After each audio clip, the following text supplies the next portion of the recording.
when we talk about underdogs, we could be talking about two major underdogs in the Premier League right now, like Nottingham Forest in 4th place and Bournemouth in 6th place. But I want to talk about this Spanish club because I think it's kind of cool, the results. I'm just talking about the results, not the actual process to make it here. And I already made the thumbnail, so we are going to be talking about RCD Mallorca. So Mallorca, the city placed on one of those islands that Spain owns, is currently 5th place in La Liga. They are fifth place in La Liga. They're 6 points off of. They're 6 points off of Athletic Club, a Champions League spot. So there is a talk that Mallorca could be in the Champions League next season if they can play their cards right. So how? Let's see their matches. So what have they been doing over here? So let me just go all the way to the beginning of the season.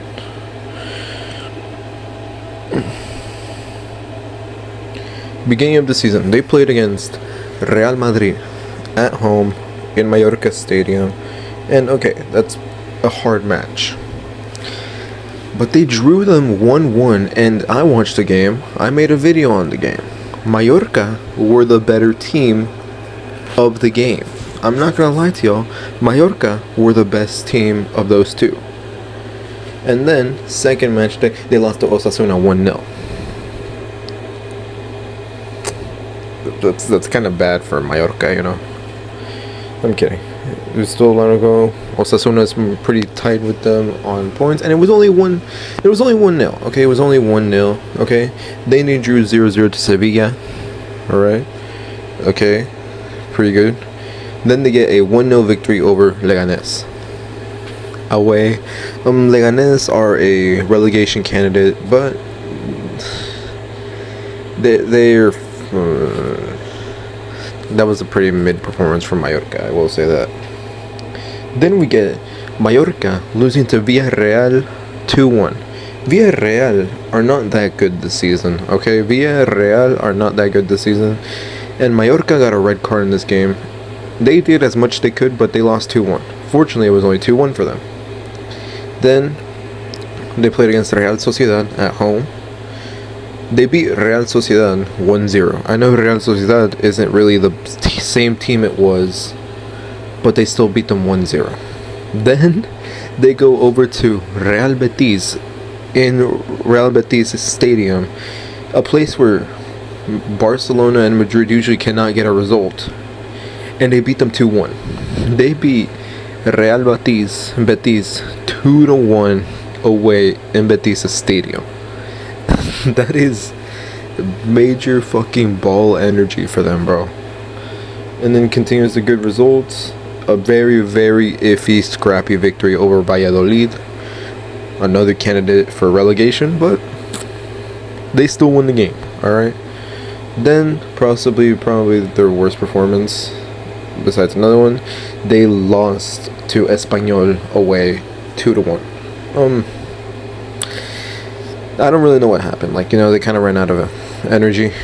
They kind of, you know, they ran out of fuel, you know what I'm saying? But then they beat Rayo Vallecano 1-0. And Rayo Vallecano, their attack is not that good. They're very subpar. But they still beat Vallecano, alright? That's all that matters. Then they drew with Athletic Club 0-0. Kind of an underwhelming result because they got a red card.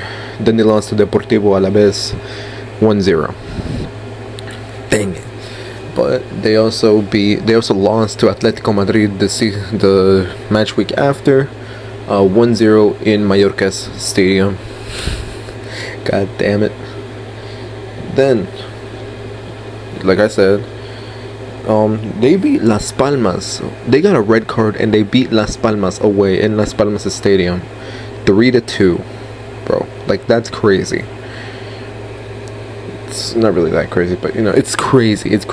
Then against probably the worst team in the league, right?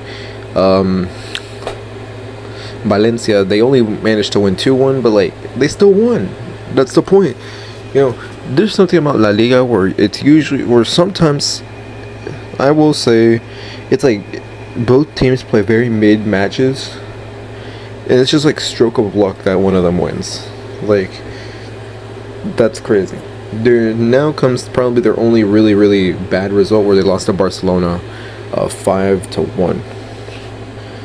Now this was this was pretty out of character for them because they were doing pretty good, and then they just got absolutely fucking bodied by Barcelona, bro.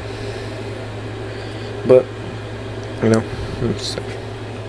then they lost to Celta Vigo the week after 2-0. They got a red card in that game. I will say Mallorca has a little bit of a problem with getting red cards.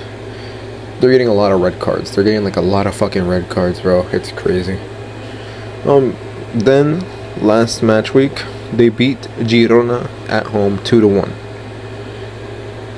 So that's all the matches they played. They played against Getafe on Saturday, and I don't really know how this is gonna end out, cause like Mallorca's on a good run, but like they're still shaky, like they still have like they're almost at the same amount of losses that they do victories, but Mallorca are still in 5th place. That's all it takes for you to be in 5th place. They're just ahead of Villarreal by 1 point, and they're 6 points behind Athletic Club. They are not title contenders. Do not get this wrong. They're underdogs. They're not title contenders. Okay? I feel like no matter how good they're going to play, Barca, Atletico, and Madrid would still get the best of them. But versus everyone else, Mallorca would be my underdogs because like they're not even that bad of a team. They've only had one game where they lost by more than 2 goals, and that was against Barcelona. Most of the games, they lose the game or win the game by 1 goal. Okay, like they're relatively solid in defense. I know it says 21 goals against, but they're still relatively solid on defense. Their attack, I think right now, best attacker is Kyle Larin, and he only has like 2 goals, 3 goals, 2 assists, something like that. So like, it's mediocre, but they're still in 5th place, and that's all that matters because they're still my underdogs for La Liga and my underdogs for the entirety of Europe. If they make it to fucking Champions League over Athletic Club and Villarreal, that would be insane, bro. I would love that. But anyways, I want to hear y'all's opinions, and if you don't want to tell your opinion, okay. So anyways, yeah, that was it. Subscribe if you haven't, and I'll see you on the next one.